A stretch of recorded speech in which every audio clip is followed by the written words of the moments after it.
রাজধানীর বিভিন্ন বাজারের চিত্র একই রকম।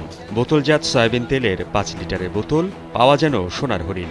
২ লিটার বোতলজাত সয়াবিন তেল পাওয়া গেলেও ঘুরতে হয় একাধিক দোকানে। হঠাৎ সয়াবিন তেলের সংকট কেন? হঠাৎ করেই বোতলজাত সয়াবিন তেলের ঘাটতি, নাকি কোনো সিন্ডিকেটের কারসাজি? সরেজমিনে দেখা যায় মিরপুরের মুসলিম বাজারে ৫টি মুদি দোকান ঘুরে ২ লিটার বোতলজাত সয়াবিন তেল কিনতে পেরেছেন একজন বৃদ্ধ।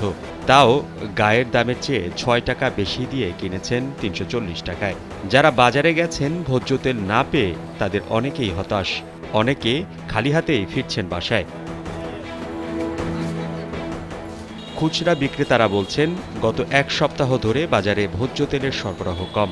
এলো ভিশন মুশকিল আসান অফার। যে কোনো ব্র্যান্ডের পুরনো ফ্রিজ নিয়ে চলে আসুন ভিশন শোরুমে আর নিয়ে যান নতুন ভিশন ফ্রিজ 20% পর্যন্ত ছাড়। বোতলজাত সয়াবিন তেলের সংকট সবচেয়ে বেশি, ফলে বিক্রেতারা পর্যাপ্ত তেল পাচ্ছেন না।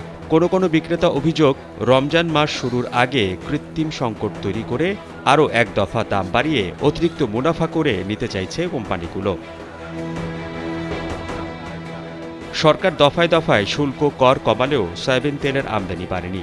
অন্য একজন বিক্রেতা জানান, অনেক দোকানে সয়াবিন তেল নেই, অনেকেই আবার মজুত করছেন যেন দাম বাড়লে বেশি দামে বিক্রি করতে পারেন। এসব কারণে ভোজ্য তেলের সংকট তৈরি হয়েছে। ক্রেতারা দোকানে এসে তেল না পেয়ে ফিরে যাচ্ছেন। বাজার ঘুরে দেখা যায়, রূপচাঁদা ১ লিটার সয়াবিন তেলের গায়ের দাম ১৬৭ টাকা, ২ লিটার ৩৩৪ টাকা ও ৫ লিটার ৮১৮ টাকা। বেশিরভাগ দোকানে এ দামের চেয়ে ৫ থেকে ১০ টাকা বেশি নিচ্ছেন বিক্রেতারা।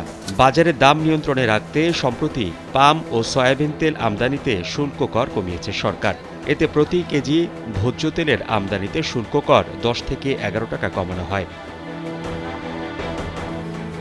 খুচরা ব্যবসায়ীরা বলছেন, ডিলাররা তেল সরবরাহ কমিয়ে দিয়েছে, তেল কেনার জন্য আটা ময়দার বস্তা কেনার শর্ত জুড়ে দিচ্ছেন।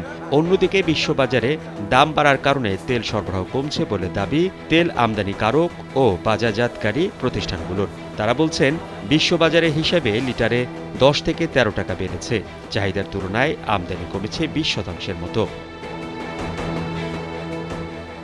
টিকে গ্রুপের পরিচালক শফিউল আতাহার তাসলিম গণমাধ্যমকে জানান, সরকার শুল্ক কর যা কমিয়েছে তার চেয়ে বিশ্ববাজারে দাম বেড়েছে বেশি। কোম্পানিগুলো লোকসানের ঝুঁকিতে থাকলেও সরবরাহ অব্যাহত রেখেছে। গত মাসের তুলনায় চলতি মাসে সরবরাহ বাড়িয়েছে। জানতে চাইলে সিটি গ্রুপের পরিচালক বিশ্বজিৎ সাহা বলেন, আন্তর্জাতিক বাজারে তেলের দাম অনেক বেড়েছে। স্থানীয় বাজারের দাম বাড়াতে আরও ১০ দিন আগে ট্যারিফ কমিশনের কাছে চিঠি দিয়েছি।